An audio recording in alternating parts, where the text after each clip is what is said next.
I originally had budgeted a little over $200,000 in renovations, ended up spending $300,000 in renovations. Unlike HGTV, we've actually included the other expenses that are included. What we did was we took the garage and we put 2 garage doors on it so that you can open both of them with your remote, and if you have guests, you can drive through the garage and park in the backyard. One of the things I love and that really draws your eyes are these feature stairs. They cost, just the stairs themselves were about $7,000. So this here is the full guest bath. One of the things, the features that Jess put in to all of these on our higher end flips, and we have in our own house, there are these light up mirrors. So this really lets you see yourself well. They don't cost too much. I think they're about $200, $250 for a mirror. $170,000 in profit on $1 million flip that a lot of people would have looked at and said, I can't make this deal happen. In today's video, Luc Boiron is going to break down for us in great detail exactly how he was able to structure this deal creatively to turn it into a win-win when a lot of other investors would have simply walked by this opportunity and never recognized it for what it is. Smash that like button, hit the subscribe button if you're new to my channel. Otherwise, let's dive into the video. We're back in Toronto and Luc's going to be showing us off what I believe is his highest end flip yet. So I'm really excited, Luc. You can see, first of all, incredible staging job. I used the highest end stager I've ever used in this house, $8,000 in staging. And we opened up the whole space. One of the things I love, and that really draws your eyes, are these feature stairs. They cost, just the stairs themselves were about $7,000, so not cheap, and then the glass was more, but that kind of impact when you walk in, just having everything open. So you can see the whole space on this floor. We have the living room, we have our dining room, the chandelier, and we did a 2-tone kitchen. So you have the black lower cabinets, and you have the white uppers.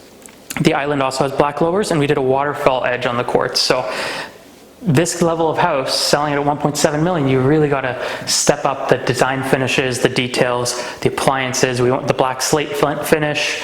The appliances alone were around $7,000-8,000. So definitely have to step up the finishes and the design. We went with like a 2-tone white and black. You can see we splurged a little. All the windows, we went a little further higher end and we painted them black on the outside and also on the inside on the main floor.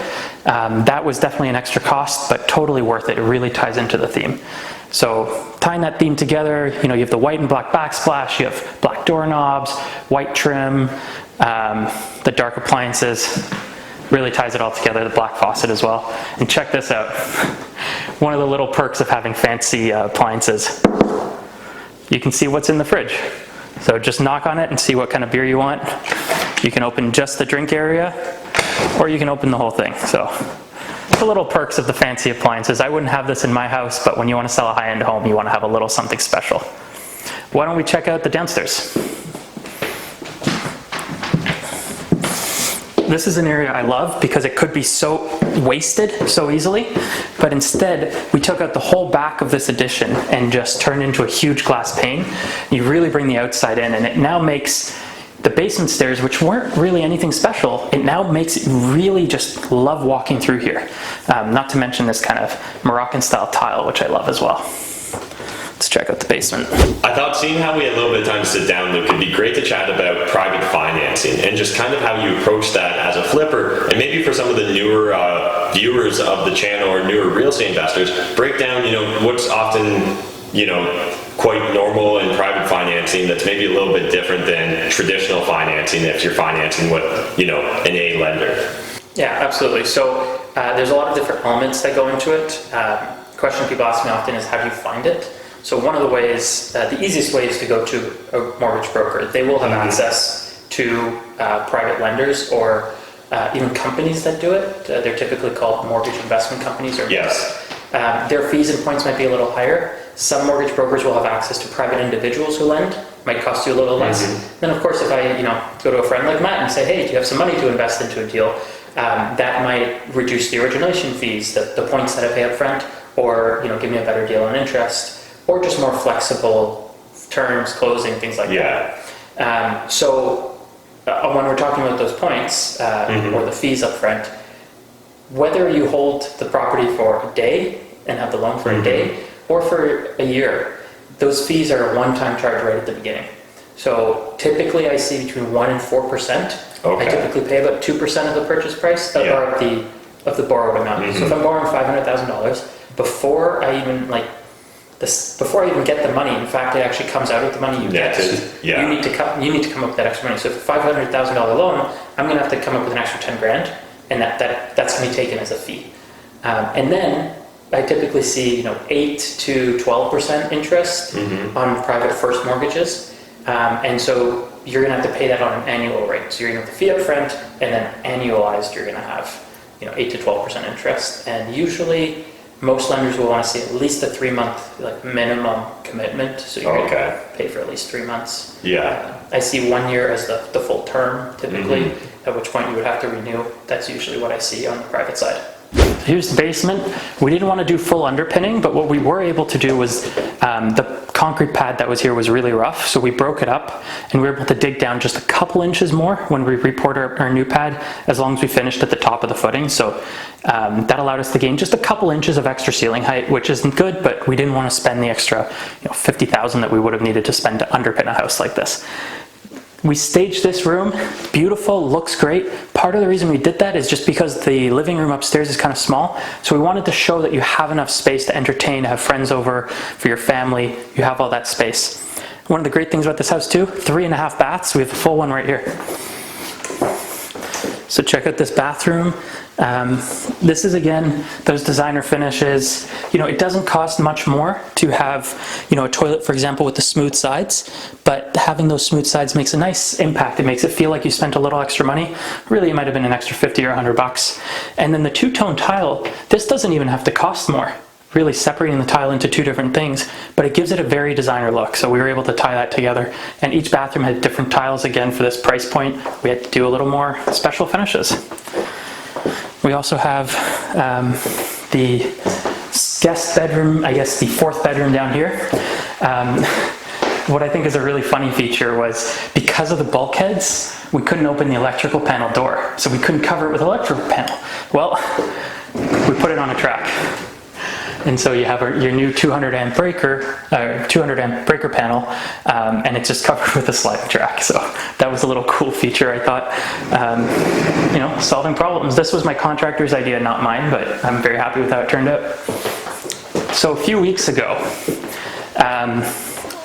when we were finishing the kitchen guy said, "Hey, your furnace and hot water tank are missing." I said, "What?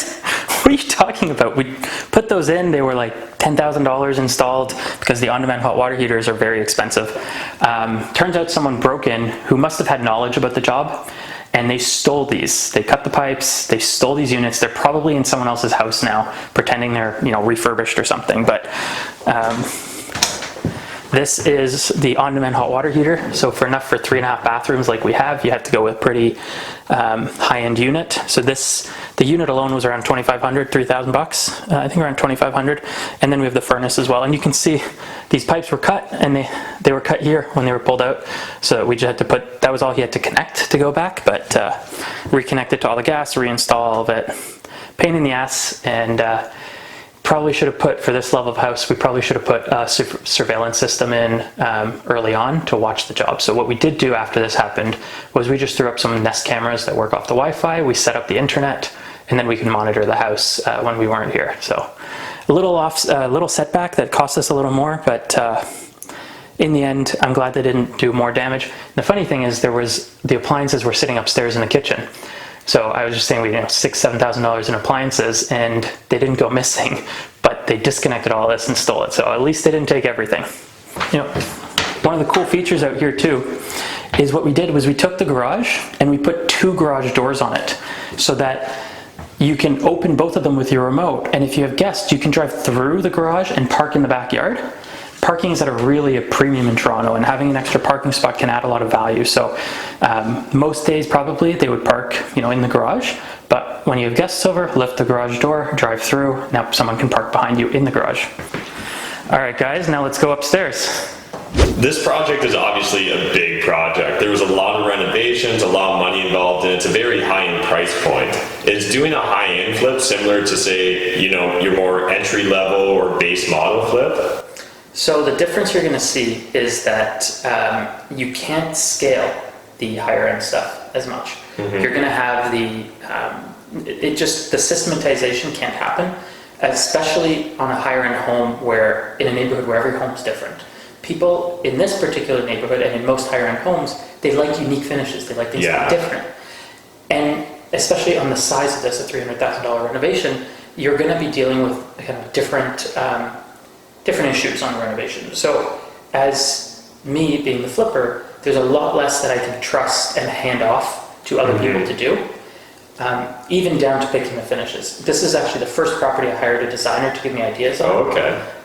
And even then, I still have to go through them. I didn't agree with all of them. I still wanted to change some different things.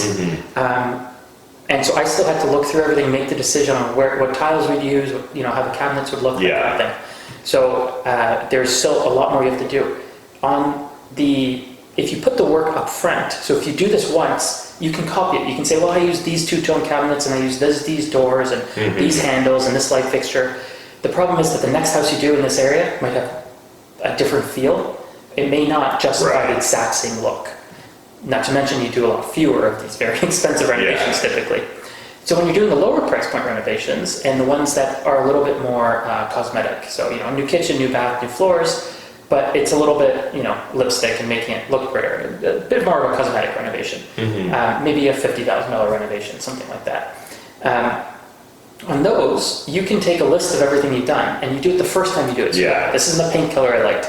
These are the baseboards I like. This is the door I like. This is the where to get the kitchen cabinets. You can make a list, of Home Depot SKUs, for example, and give that to your contractor and say, use this on the house. And that makes it so much easier. You might have use this light fixture in the master bedroom and these in all the other light fixtures, and really just systematize it. So that's way easier to scale because you can now go to one house, give your contractor a list, and they won't screw up and do the wrong thing.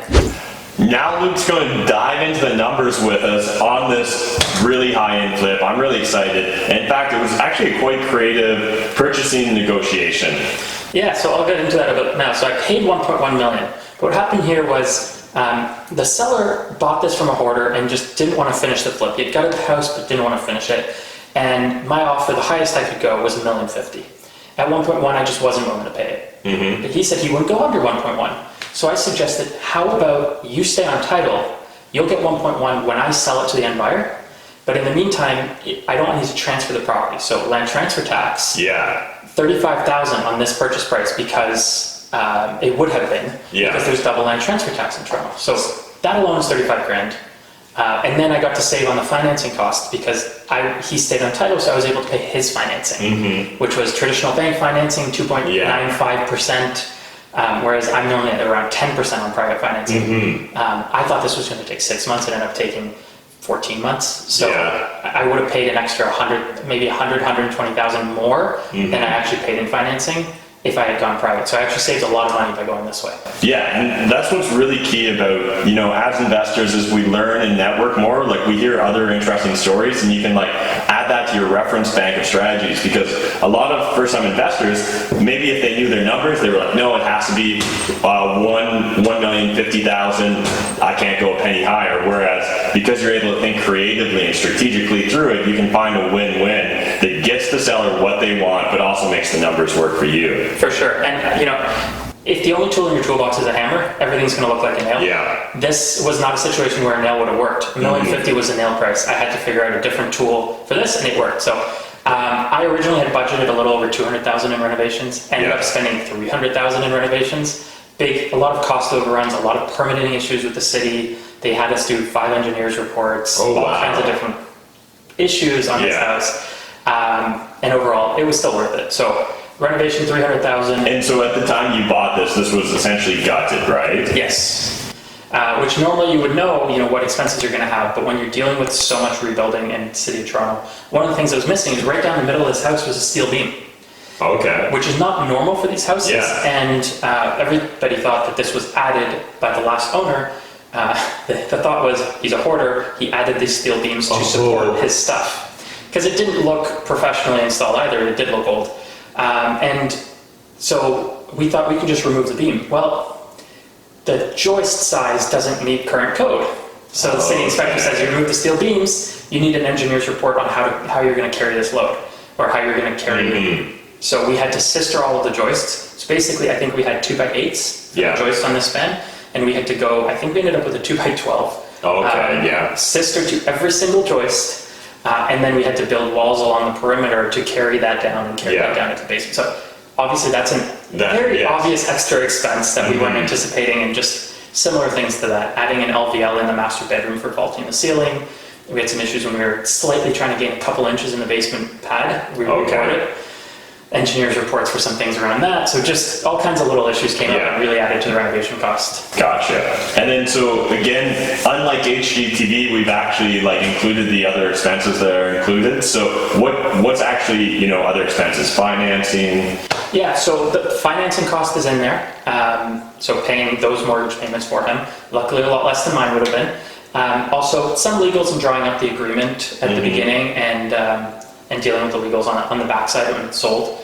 And then a big chunk of that is real estate commission. So as you know, we sold for 1.7. So I think all in I paid around 4% of 1.7 in real estate commission. So that's what, 70,000 in commissions right there. Adds up. Yeah, that's a big chunk of change right there. And luckily I wasn't paying the typical 5% plus HST. I was able to get a little bit of a discount on the listing agent, which helped. But I wasn't using a discount listing agent. He was making money on the front end, and so he agreed at the beginning to take a bit of a discount on the back end. Gotcha. And then, so as far as this is property, again, because we're dealing with such a high price point, you also staged it as well? Yes, that was one of the other expenses too. The staging cost, this is the most I've ever spent on staging, cost $8,000 to stage his house. And I didn't want to cheap out because high-end staging in a high-end home makes a difference, but also it helped visualize certain spaces. So the living room we've added in a powder room and a coat closet by the entrance. It's made the living room smaller. So I wanted to stage the basement with a nice rec room.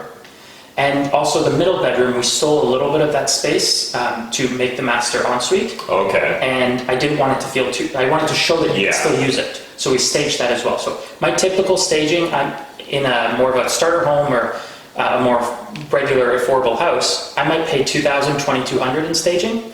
And that would be staging the main floor typically, plus one bedroom, usually the master. I typically don't stage anything beyond the master or the basement. So that usually saves some costs. But here I went with a higher end stager and staged more of the house, $8,000 in staging. It looks beautiful. Thank you. Yeah, it was worth it. We got the sale price that we wanted, even better than we were expecting, so happy with it. And then, so you sold it for 1.7, but you didn't actually list at 1.7. No, and this is a common strategy in this market, with the hot market, in hot area. The area we're in is one of the hottest areas in Toronto, the most desirable. So I purposely underpriced it. We priced it at 1.395. Okay. So just under 1.4 million. Yeah. And so when you priced at that point, did you know you were going to end up at 1.7, or what was the plan there? The two best comparables I could base myself on sold at 1.6 and 1.62. Okay. And this house was better than either of them. It had 2 full baths more than one and 1 full bath more than the other. Okay. The finishes were a little higher end and a little bit more space. So I knew it would sell for more, but I didn't know how much more. And this was a day and a half on the market. We got a bully offer. Okay. I negotiated a little bit with them and accepted it. So we didn't wait for our offer presentation date. The offer was good enough, we went with it. We maybe could have squeezed a little more out of it, but maybe we would have gotten a little less, so we went with it. And so with that bully offer, you know, in order to accept it, are you taking a firm bully offer, or is there still conditions involved? Yes, and that is one of the things I love about the strategy of underpricing properties. It's that usually when you underprice a property, you get a lot of interest, you get a lot of offers. And buyers understand that in order to have their offer accepted, they're more likely going to have to go firm. So it's a much easier process. You know it's sold. So that's underpricing it. They came in with a firm offer. The only thing they asked for was to warranty that at closing, all of the mechanicals, electrical, and everything is in good shape. That's the only, that's the only condition of it. Gotcha. So there was nothing conditional. They can't back out after we sold this just a couple days ago on Friday. So. Awesome. And then, so essentially, after we run all the numbers, your net profit, you're looking at $170,000 on this project. Absolutely. That's amazing, man. I love it. Yeah, it was a lot of work to do this, and but you know, that's a lot of money, and it was worth it. Right, and you can start buying in bulk, and again, you can even start storing some of your materials. Yeah. So if you walk through a lot of my other flips, they're kind of boring. The bathroom tile looks, you know, the same house by house, you know, different floor than the wall, but it's pretty much all the same. The cabinets are pretty much all the same. There's not a huge variation in them, and it's a little more boring, but that makes it much easier. I'm only selling one house to that individual person. And as long as the look is still in style, I'm going to continue using the same finishes because I don't need to think about it. Clearly, Luke, you've been flipping for a while now. Any tips or tricks for someone that's aspiring to get into flipping? What do they need to know? So I think people that are aspiring to get into flipping need to look at what their strength is and play to that. So if one of the advantages you have is that you're very handy and you have a lot of friends in construction, use that as an advantage. You're maybe not going to need to spend as much time getting the best deal on the property, but you can save on the renovation side. But on the other side, if you're not handy, and you're really good at analyzing deals and sourcing properties and looking through the market, then your strength is going to have to be maybe getting a better deal on the property. And you can pay a contractor and spend a little more on the renovation if you're buying it right. And another strength might just be that you have access to cheaper money. You have a line of credit on your primary.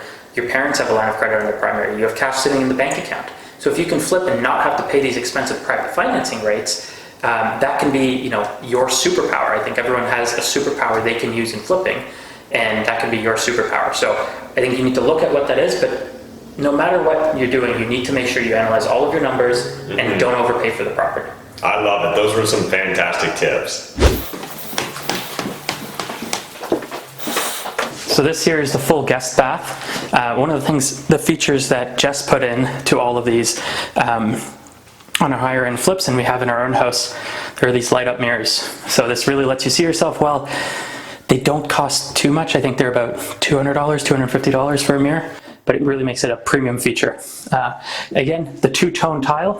This is a nice finish, makes it look a little different, and we were able to keep some exposed brick in this bathroom. I didn't want to keep too much exposed because some people will complain about the moisture getting into the brick, but I thought this was a really nice feature to have where you can. So this is the third bedroom. It's a good size, and that's why we didn't stage it. You can easily imagine having a large bed in here, a queen bed. You don't have to worry about the space, so we didn't even need to stage this room. Now we have the second bedroom. Check this room out. If you had seen this without furniture, you would have thought you can't even fit a bed in here. And in fact, the bed really tricks you to make you think, oh, this is a much bigger room than it is. If you look at this, when I open this closet door, it hits the bed. That's how tight this room is. But that's why I was willing to spend the extra money to stage this room, because it makes it look and feel like a larger room than it was. Because when it was empty, it looked like you could only use it for a crib or an office. Let's check out the master. That's really the highlight of this house. So we'll start over here in the master ensuite bathroom. Again, we have our fancy light fixture and a stand-up shower. So I always try to have at least, if I'm gonna have two bathrooms, I try to have at least one tub, but where I can also I do showers, especially in the master. So again, two different tiles, the glass shower glass. On lower end flips, I might do the nice tile and then just put up a curtain rod because it's a lot cheaper than the glass. But on these higher end flips, it was worth putting the glass in directly. My favorite room in the house is this room. Having this master bedroom with the bay window, beautiful tree out front, and what was really lovely about this, you have a skylight and you have 14 to 16 foot ceilings in the peak.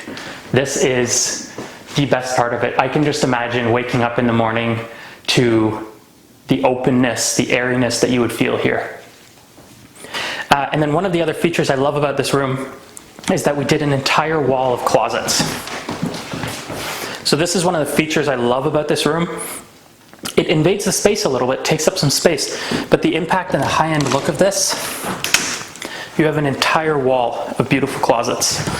Here we have the built-in drawers, and I knew storage space in a house like this is at a premium. So when you can have so much space to store your clothes, this would be a big selling feature for buyers in this area. So that's the end of the tour. Thanks so much for taking a look. Thanks so much, Luke, for taking the time to sit down with us and also show us this property and even break down the numbers. If people want to follow along with your journey or get in contact, what's the best way? So you should follow my wife and I, our real estate investing page and our real estate investing journey. So that's Jess Luc Invest, Luc being L-U-C, Jess Luc Invest. That's on Facebook, Instagram, and YouTube. And also, if you are interested in getting wholesale off-market properties, you can go to a couple different websites for the GTA, cashhousebuyer.ca/buyers or in Ottawa, ottawahousebuyer.ca/buyers. Awesome, I love it. And yeah, they're just starting their YouTube journey, so make sure, we'll throw a link in the video description down below. Jump over, give them a subscribe.